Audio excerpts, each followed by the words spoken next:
Գյուրջան Կասկադ, հասանելի բնակարաններ 65 ամիս մարման ժամկետով։ Այս 35 տարի ակտիվ քաղաքականության մեջ եմ, ցավոք սրտի կարող եմ մի բան արձանագրել, ուժայինները միշտ ուժի կողմն են։ Այդ որ ասում են այրուն կեղվի, չէ, կարող է ինքը նույնիսկ հրամանտա որ այրուն է, ինքը այրունը ռուշտ է, իր կերպարի մեջ տեղավորում է, ինքը 5000 զինվորի այրուն է խմել, շարունակում է խմել այրուններ, տեսնում եք ինչ է կատարվում, բայց վստահ եմ, այնտեղ կան լափամանին, ասես պինդ կպած այդ կարմիր բերետավորներից բանից, որոնք, բայց ոստիկանությունը չեմ կարծում որ գնա այդ քայլին, եւ ինչ է անհրաժեշտ, պետք է պահանջել, ես կարող եմ 10 հոդված կարդալ, մեր սահմանադրության եւ բանից որ դու պետք է հրաժարական տաս։ Չէ, այո, եթե պետք է մտնել այդ սենյակ, ակաժներից բռնել, դուրս շպրտել, որովհետև տեսեք, քիչ առաջ ասացի, այս հարցը մի քիչ բան է տալիս, տարողունակ պատասխան է պահանջում։ Այս վերջերս կարդացի, ինքը ինչ որ մեկը հարց էր տվել, ինքն էլ պատասխանում է, ասում է, հարց են տալիս ինչու էիր բա ասում Արցախ Հայաստանը եւ վերջ, ասում է դե այդ ժամանակ ես հայրենասեր էի։ Ասում է հետո զգացի, որ դա սխալ է։ Հայրենասեր լինելը ոչ,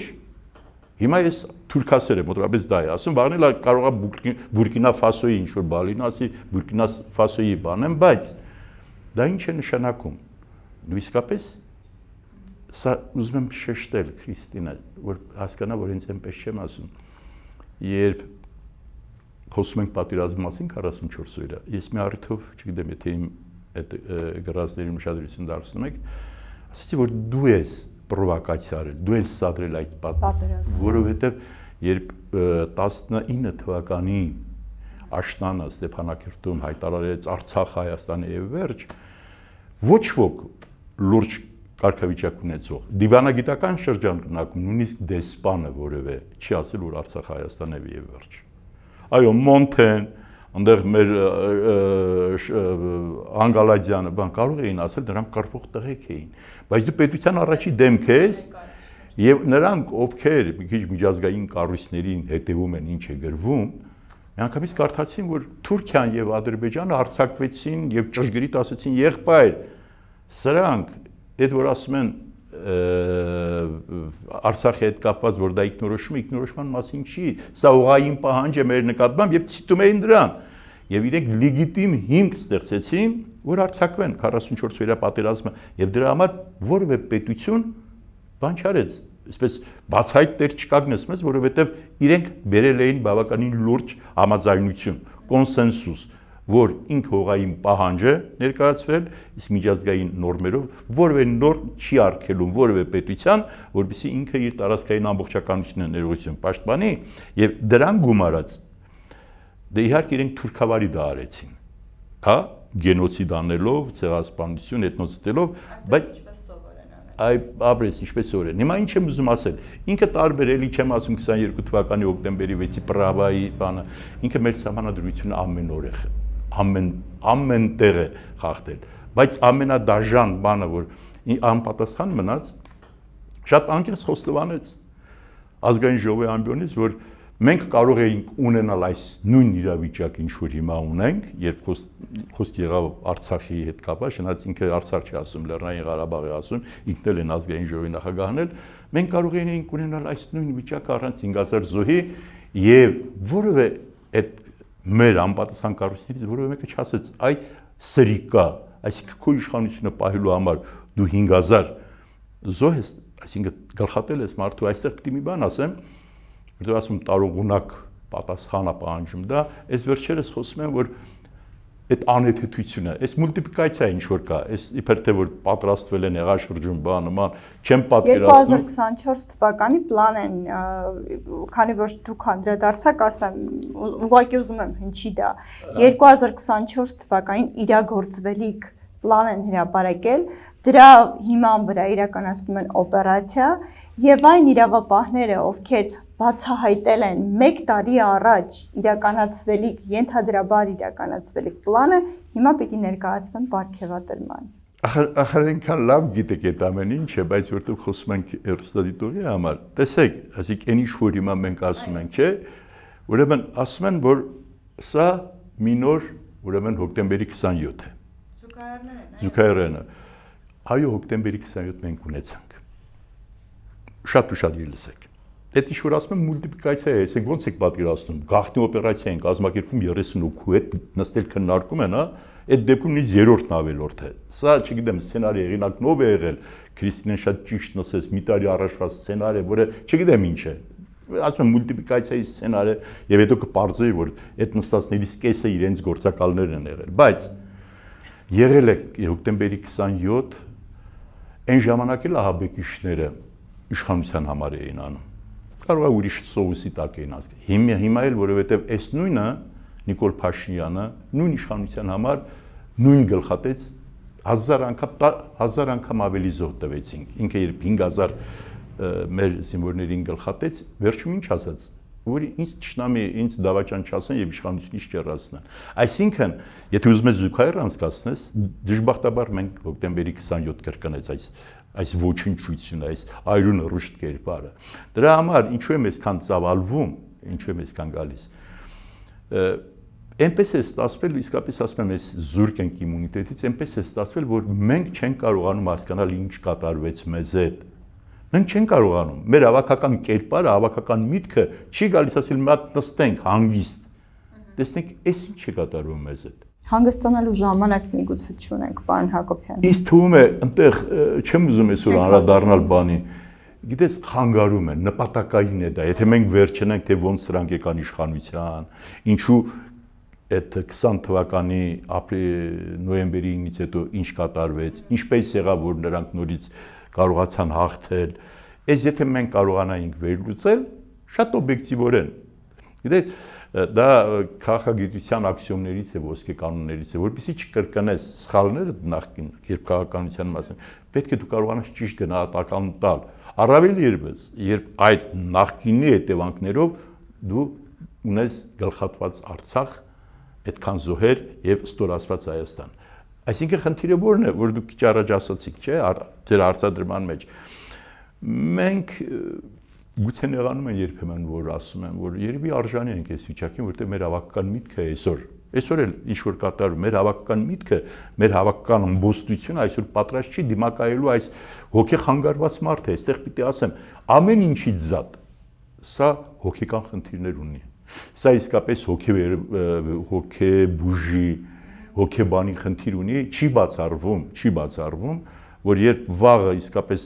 իսկ ինքը դատարանի առաջ կանգնելու է, չի բացառվում, որ վերջ հապացի, որ ինքը անմեղսունակ է եւ այդ անմեղսունակի բանի տակ ինչ որ մեղմ որոշումներ ընդունեն։ Հումոր չեմ անում։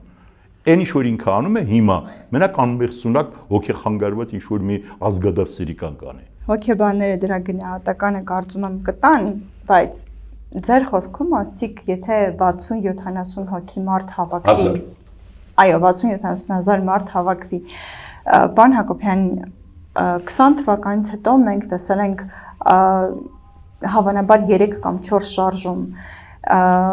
դուք եւ այդ բոլոր շարժումները իրենց բոլոր դրական կողմերով ունեցել են նաեւ իրենց բացասական կողմը, այն է մարդկանց մոտ հիասթափություններ եւ շարժումներից, հատկապես շարժումներից որոշակի հիասթափություններ են ձևավորվել։ Հիմա դուք տեսնում եք այդ պոտենցիալը եւ հնարավորությունը մարդկանց համախմբելու, հաշվի առնելով նաեւ այն ինչ քիչ առաջ ասացիք, այն որ ժամանակ կարծես թե չենք ունենում ակտորոշումները մեր հիվանդության ակտորոշումները տալու, այսինքն դուք տեսնում եք այդ պոտենցիալը այսօր համախմբվելու, հավաքվելու եւ շրջափակելու։ Գիտեք, ես ասեմ, որ այսպես թող չթվա, որ ես անուղղելի լավատես եմ։ Ես բավականին ռեալ պոլիտիկի կողմնակից եմ եւ այդպես եմ առաջնորդվել իմ քաղաքական, գիտակցական կյանքում, բայց հիմա տեսնում եմ, շատ ճիշտ եք ասում, ցավոք սրտի մենք ունեցել ենք շարժումներ եւ չենք կարողանում նստել միասին քննարկել, թե ինչու պարտվեցինք, օրինակ Հայրենիքի փրկության շարժումները, աշալի շարժումներ, մեկ էլ վերջում, որ արդեն բավականին ուժեղացել ենք, պարզվեց, որ կուսակցականացվել էր այդ նեղ խմբում, որ որոշում են եւ արդեն առանձին կուսակցության լիդերներ պաշտոնների հարց էին քննարկում։ Թող ինձ ներեն։ Այդ խոհանոցների լրիվին որոշում չեմ, ընդունողների մեջ չեմ եղել, բայց բոլոր խոհանոցների մեջ եղել եմ եւ ասել եմ սա։ Ուրեմն, այսինքն կուսակցականացվել են բոլոր շարժումները։ Ցավոք սրտի։ Եվ հարցեր կան, որ պետք է, ես միշտ ասել եմ, պետք է համեմատաբար անխոցելի թիմ ձևավորվի վերկուսակցական, որը իսկապես մահապարտների թիմ պետք է լինի ոչ վատ իմաստով, այսինքն իրենք իսկապես հոգու խորքում համոզմունքով իմանան, որ սա պայքար է լինել չլինելու մասին, սա պայքար է, որի ավարտը կամ պետք է լինի, եւ իրենք պետք է ցույց տան իրենց կերպարով, իրենց պահվածքով պետք է ցույց տան։ Բայց ցավոք սրտի եւ պետք է ասեմ, որ երբ 1 տարի առաջ եղավ Սրբազան շարժումը, ես այդտեղ էի, որ հավաքվել էինք հրապարակում եւ դրանից մի կարճ ժամանակ առաջ Վարդան Օսկանյանի հետ խոսեցի եւ Սրբազանի հետ զգացի, որ ծրագիր չկա, կա հրաշալի, այսինքն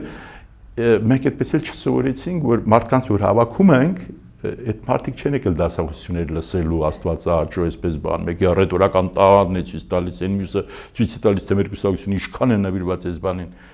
Մեկ օրակարգ պետք է լինի, հիմա դու գալիս ենք դրան, չէ՞ ձեր արցին։ Գոնե այդ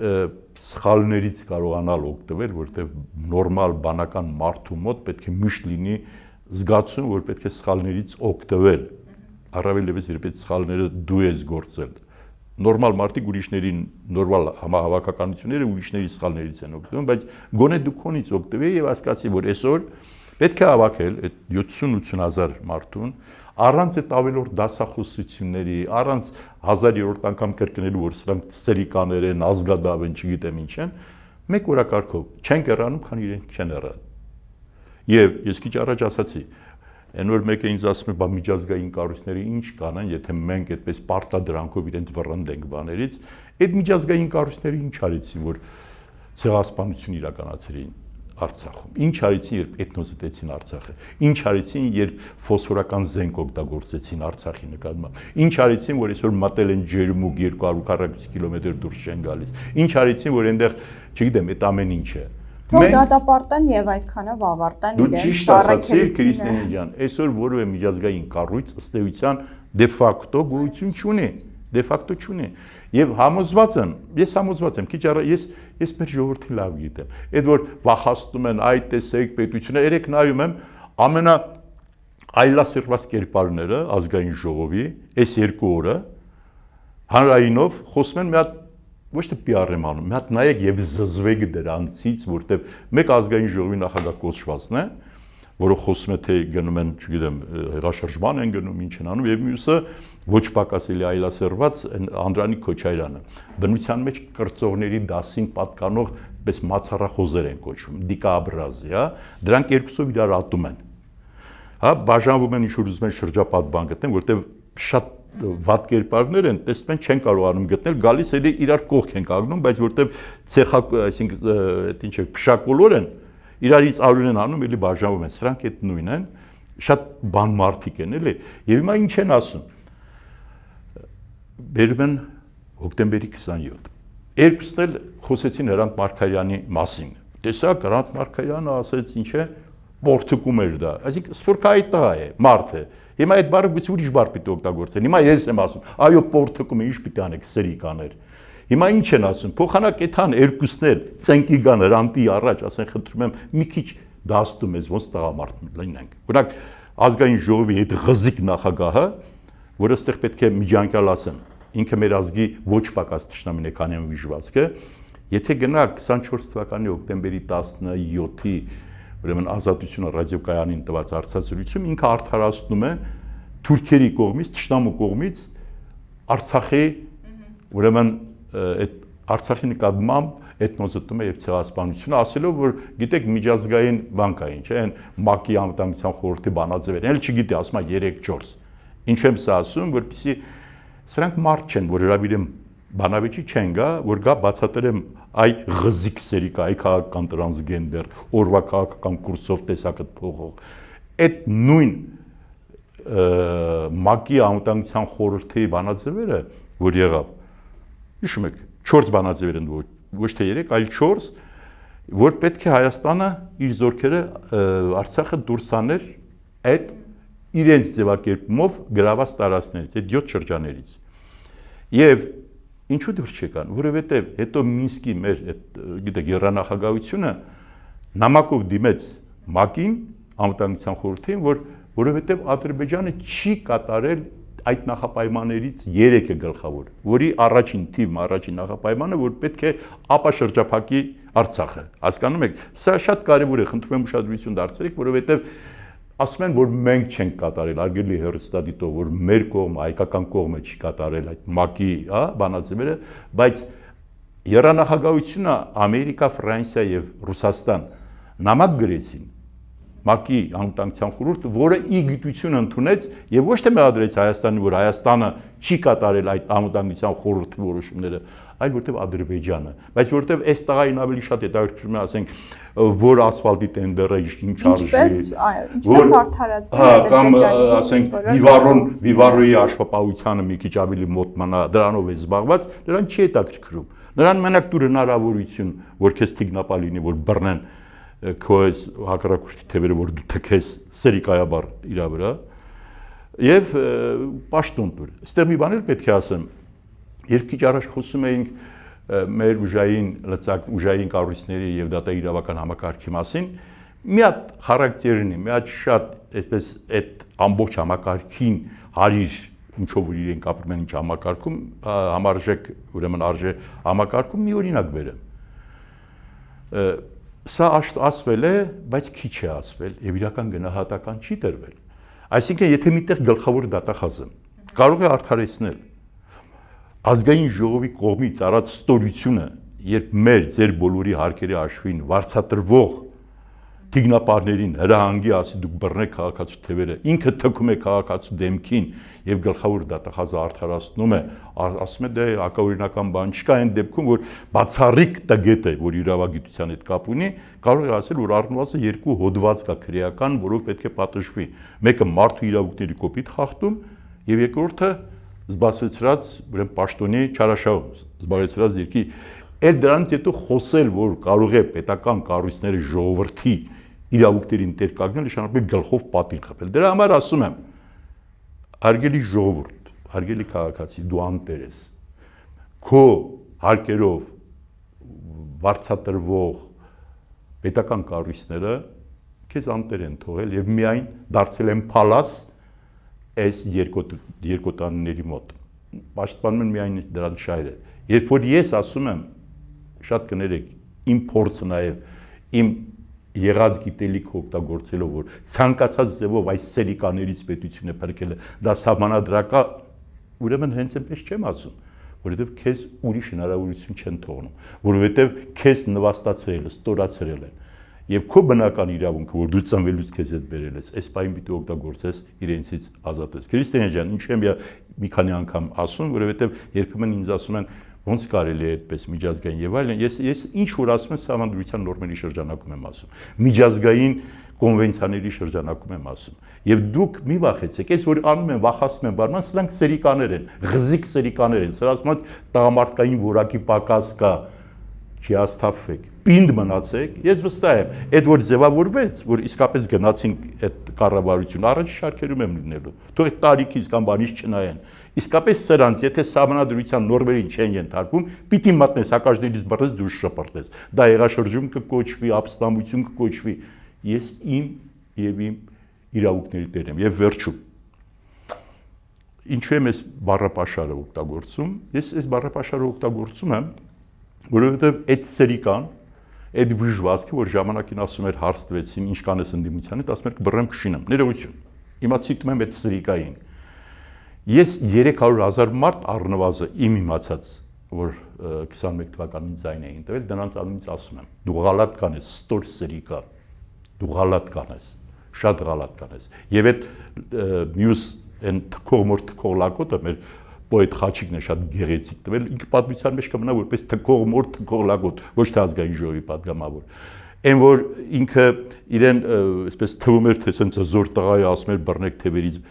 Հասկացի, որ եթե պետությունը, պետական կառույցները, եթե մարդկանց չեն պատժում օրենքները, կարող է սատկացնեն վաղը փողոցներում, որովհետև դու պետք է պատասխան տաք։